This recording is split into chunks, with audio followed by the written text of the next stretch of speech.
Et puis elle chipote comme ça avec la machine, avec le bouton pour essayer d'avoir un ticket de métro, mais elle n'y arrive pas. Le jeune arrive, dame.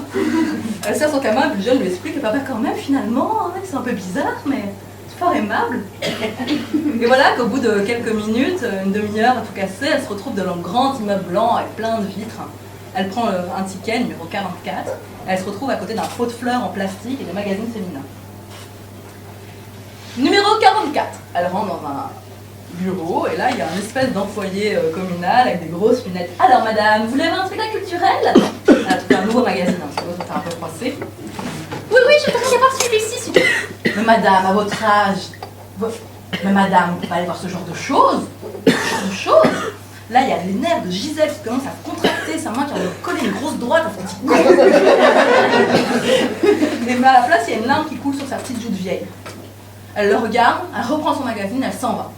Elle reprend le métro et tout ça, et à petits pas, elle retourne chez elle, elle ouvre les serrures, elle ferme les serrures, elle se met dans son lit, elle mange des plaquettes de chocolat. Et puis elle arrive, la salle, elle s'installe, une vieille salle de théâtre, qui sent le cuir, le velours, le bois, l'odeur de clope froide. Tout doucement, la lumière se tamise. Tout doucement, la musique commence. Alors Gisèle, elle a une espèce de bouillonnement comme ça de l'intérieur.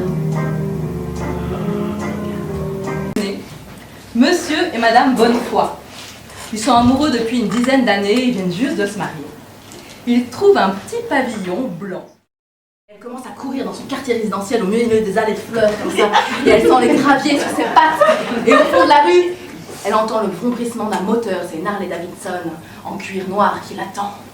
Elle s'approche de l'animal, elle l'enfourche, elle fait démarrer le moteur et là ses cheveux, ses poils claquent dans le vent. Elle sent la lumière de la lune sur son corps qui lui rentre à l'intérieur, le vombrissement du moteur qui lui fait vibrer les cuisses.